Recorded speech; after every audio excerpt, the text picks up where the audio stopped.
Mrs. Chicken and the Hungry Crocodile.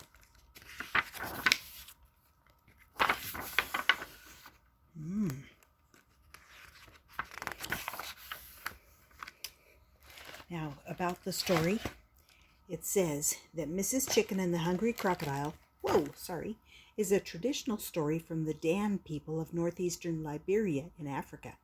The Dan people are rice farmers who are known for their storytelling, wood carving, masked dancing, and music. And the author first heard this story from his grandmother when he was very young. All right. One morning, Mrs. Chicken took her bath in a puddle. "Cluck, cluck," she said proudly. "What a pretty chicken I am. Big, bright eyes, short, smooth beak. But I can't see my wings. This puddle is too small." She walked down to the river to get a better look. She didn't know that Crocodile lay in the river all day long waiting for her dinner.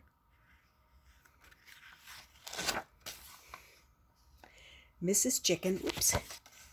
Chicken leaned over the water. She said, "I still can't see my wings. I see scaly green legs and a long mouth with sharp teeth. But where's my beak?" Crocodile lay very still and waited. "Yum, yum," she thought. "That's my dinner." "I look different in the river," said Mrs. Chicken. She turned to one side. Crocodile did too.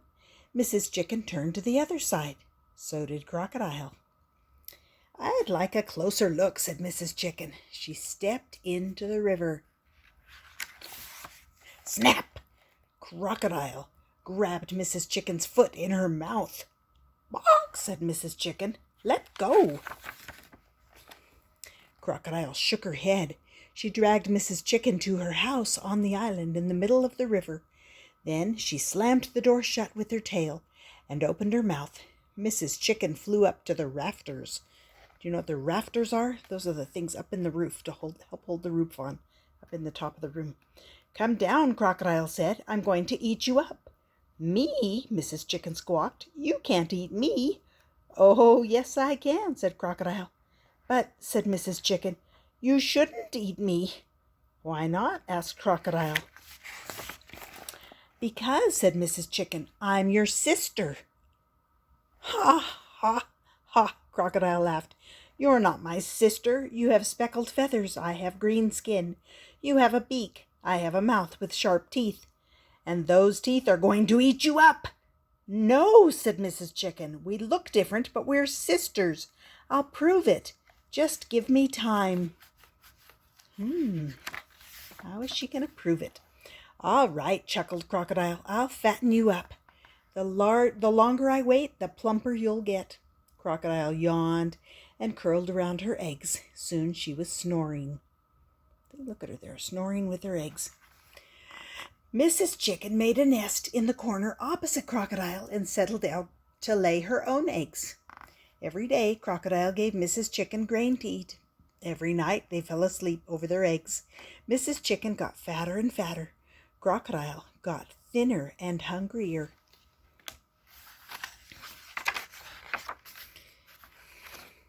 One evening, Crocodile said, "This is your last meal. Tomorrow will be my big dinner." "We'll see," said Mrs. Chicken. She waited until Crocodile was sleeping. Then she carefully put her eggs next to Crocodile. She took Crocodile's eggs to her own nest. Aha! Pretty sneaky, huh? Just before dawn, Crocodile felt something move beside her. "Mrs. Chicken," she called. "Wake up, my babies are hatching." "But why do they have these silly little beaks and scrawny little wings? They look like you." "My eggs are hatching too," said Mrs. Chicken. "Look." She stepped off her nest. "Oh," said Crocodile, "what beautiful babies you have. What gorgeous green skin. What lovely long mouths. What darlings. They look like me."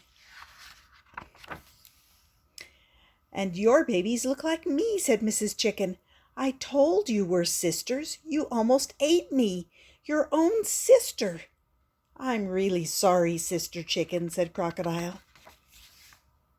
I have an idea, said Mrs. Chicken. Since you like my babies so much, you can have them. I'll take your funny-looking babies instead. Oh, thank you, Sister Chicken, said Crocodile. Don't mention it, said Mrs. Chicken. Sisters help one another. So they switched babies.